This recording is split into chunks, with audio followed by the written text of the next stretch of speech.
Hello and welcome to the in-new series of Drishti IAS. My name is Pooja Dwivedi. Asim Munir, the ex-ISI boss, has become the new Pakistan Army's chief.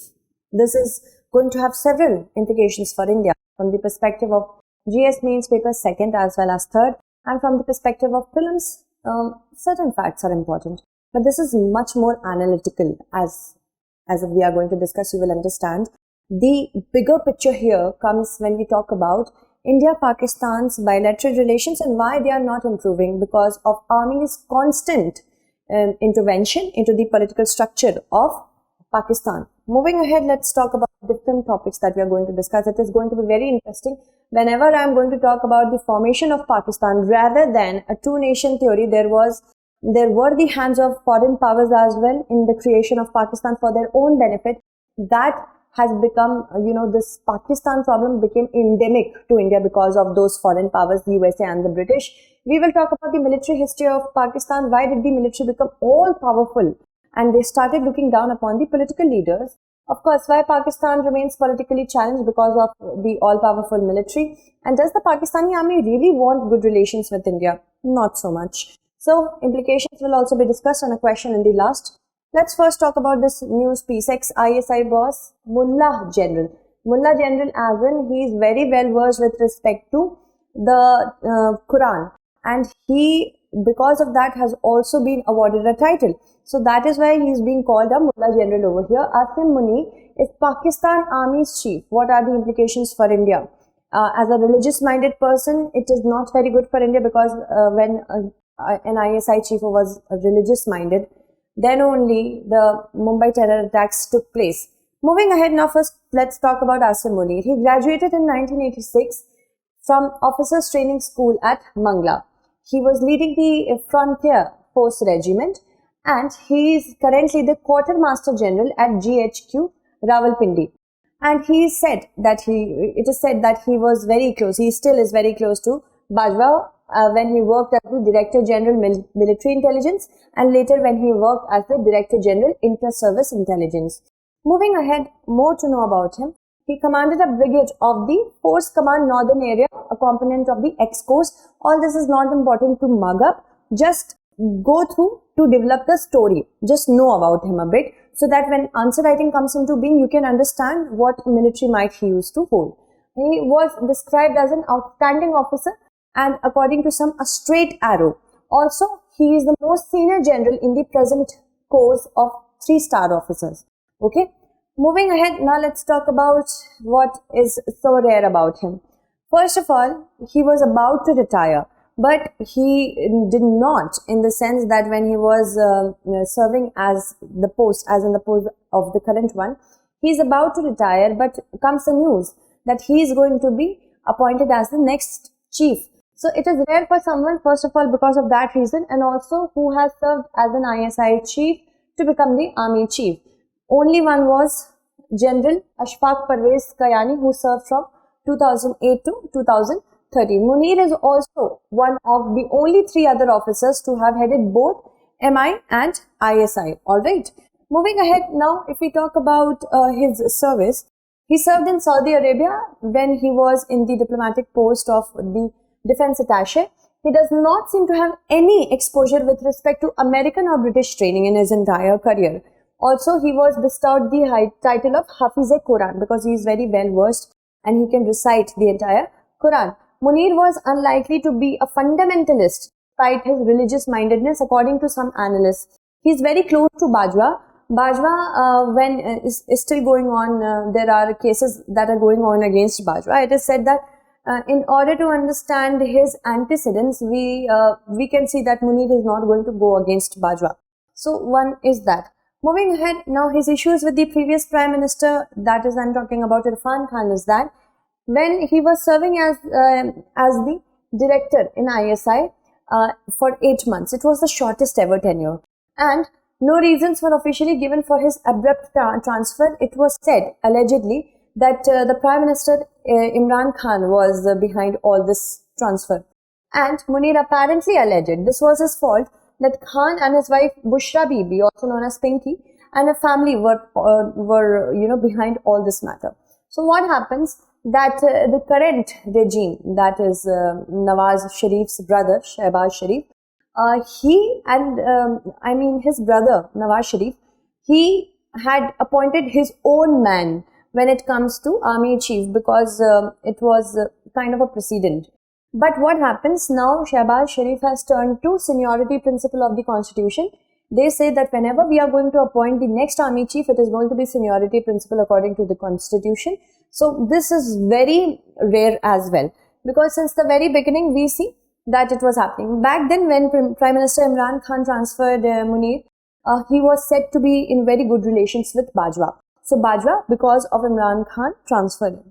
Alright, now there are certain challenges. As according to Bajwa, in Pakistan army, which had entered politics for 75 years, need to make a clean break from the past. That means time has come to ensure that Pakistan army remains an army and does not become the government of Pakistan. So first is to here understand what is the mindset of Bajwa. Since the creation of Pakistan, it was seen that Pakistani army was much more powerful than the civilian army. And clearly, because of their economic benefits that they are getting from being all powerful, it is clear that they do not want the civilian army to get established. And that is why one of the reasons that we call army very powerful over here. The biggest challenge is to first, for Munir, unite the army behind his leadership. Okay, first challenge is that. And also to cement the tracks between the pro and anti-Imran Khan factions, because, political instability is such. Here, the current army chief needs neutrality. If there occurs a challenge with respect to quick elections, we will talk about that as well, which is being demanded by Imran Khan. What will Munir do? And as long as politicians look to the army for help, it will remain the final arbiter, because eventually the political parties also see army as an apparatus for coup only. Alright, moving ahead now, as the demand for a quick election comes into being, which the current government does not want, what will Munir do? Will army become an arbiter under his, you can say, leadership, or will Munir stand with the current government? Okay, now this is one of the things. Now, there are also demands for investigating Bajwa after recent disclosure about the sudden increase in his family riches. What will Munir do over here? That is another challenge, because he is pretty close to Bajwa. And as an army chief, he of course knows what the Pakistani army is doing since so many years. So what will he do? This is one of another challenges. Let's move ahead and talk about certain very important things about the creation of Pakistan. I'm not going to discuss the Pakistan, how was it made and everything else, but I'm going to talk about the motives behind the creation of Pakistan. So you see, when there was a time when the sun was setting on the British Empire, which was very evident, the way they were losing all their colonies. Since 1945, the baton of the hegemon, which was the British, was passed on to the USA. Now, USA and USSR were in constant conflict back then. So, USSR wanted what? Through the Afghanistan, they wanted to reach the Arabian Sea. That means this particular area needed to be secured. So, what happens that when USA saw this, when USA felt the threat of USSR making invasions into the Arabian Sea, and it was very obvious for the USA that India is going to get independence. So they asked the British to create a buffer state. The buffer state which will work as a tool for USA and British to ensure that USSR remains in its place. Okay, it does not reach the Arabian Sea. So what happens that Jinnah in the beginning was against the creation of Pakistan, if we remember it very clearly. He had this concept of a two-nation theory, but it was just stemming from the fact that he wanted the Muslims to have much more security in the Hindu majoritarian country.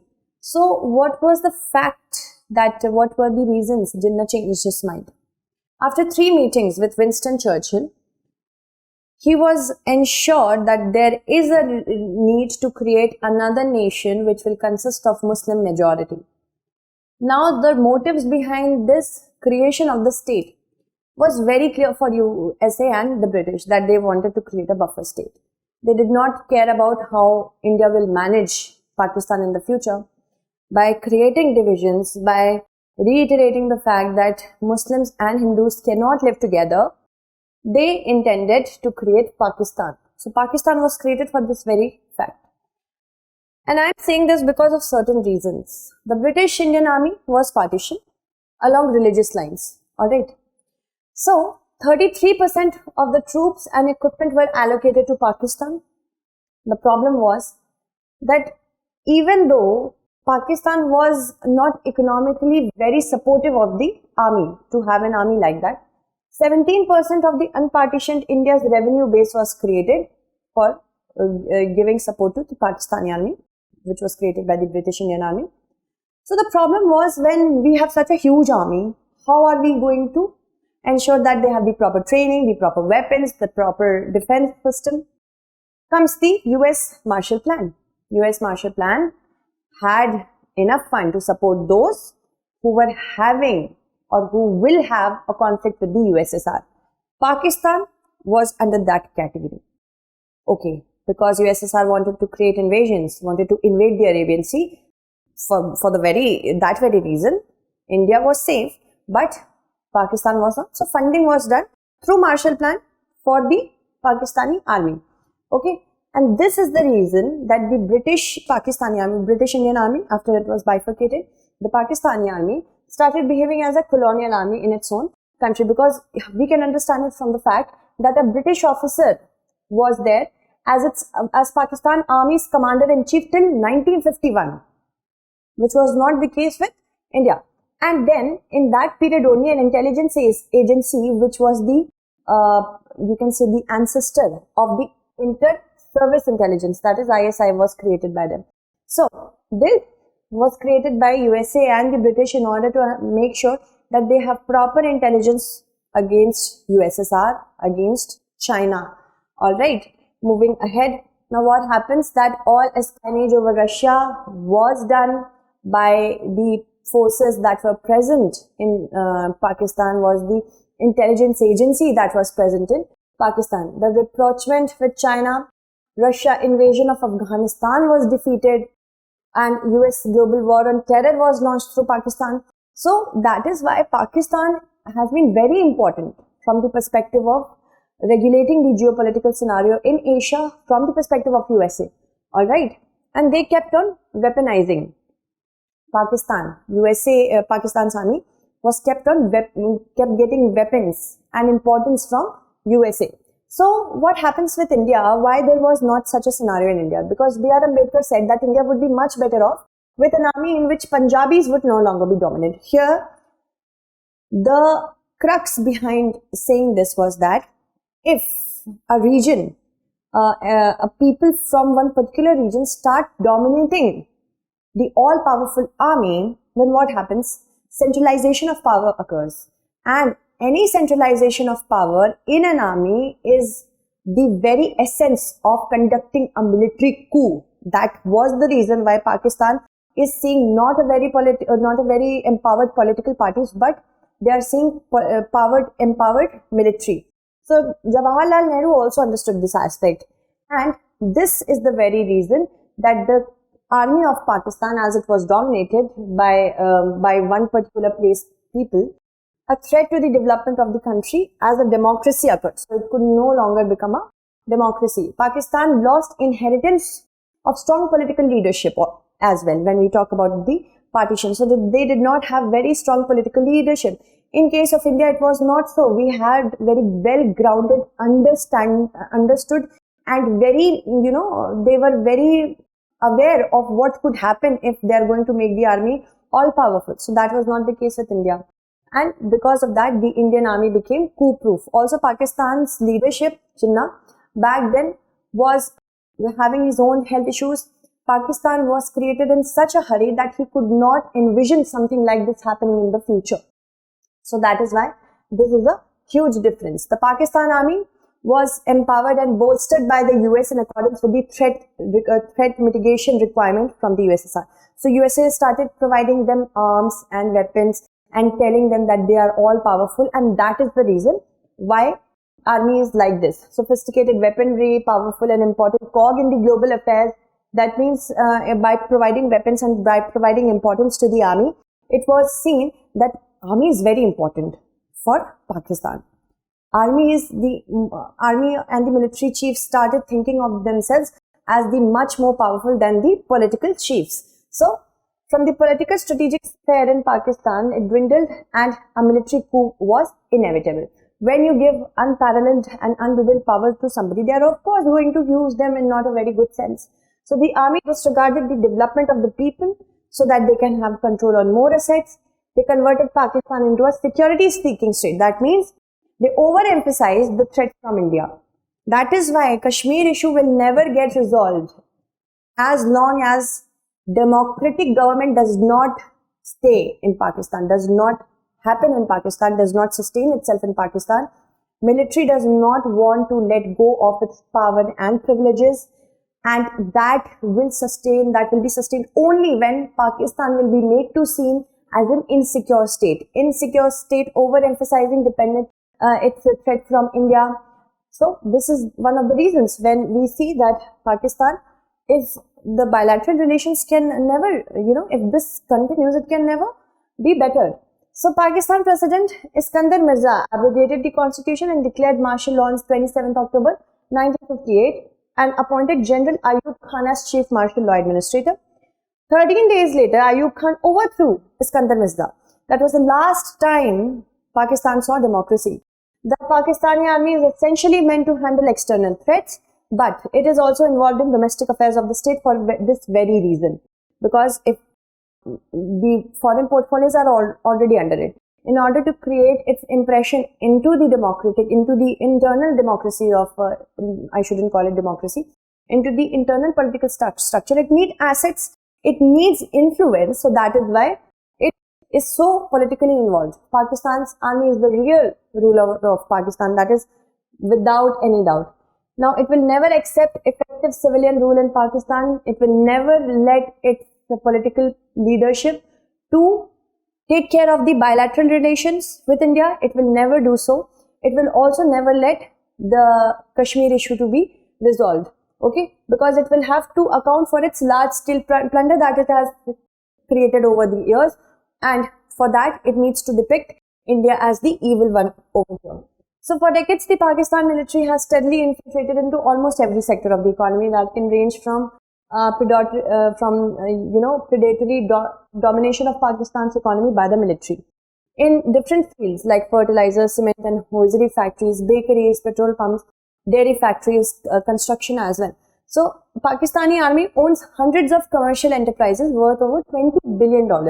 Alright, also usually through opaque trusts it works, such as the Fauji Foundation, Army Welfare Trust, Shaheen Foundation. The Army Welfare Trust owns country's largest lender, that is the Askari Bank, as well as airline, petrol pumps, construction companies. So without having power, they won't be able to do so. They will have to account for their riches and the plunder that they did. So the plum share of the Pakistan army loot is in the real estate sector. Today, over 12% of Pakistan's land is owned by the military. That is mostly the prime fertile land in Punjab and Sindh. And some very senior retired generals are reportedly having worth $3.5 billion. It never discloses the details of all this to the parliament, and it is a taboo to ask about their riches in Pakistan as well. So now implications, let's talk about them. For India, about Asim Munir's, you can say, army chiefmanship. Heading the ISI, he was heading the ISI when Pulwama bombing took place in 2019, and then National Security Advisor Ajit Doval is reported to have spoken with him to secure the release of fighter pilot Abhinandan. We remember that very well. And Munir cannot afford to be seen as going soft on India given the current political situation, so he will be a hardliner, that is for sure. At the same time, when we talk about the 2003 LOC ceasefire that is still in practice, that might not also be dissolved. Okay. Now, according to Kumar, Munir would be the first Mullah General to become the chief. This is a problem. Why? Because Javed Nasser was the ISI chief. He was also very religious minded, and back then only the Mumbai attacks took place. Okay. Moving ahead, we are talking about 1993, not 2611. Okay. So moving ahead, let us look at this question. The Pakistan military, in its inherited splendor, emulated a colonial power in its own country which alienated the people. Analyze it. Okay. So that's it. Thank you so much for watching.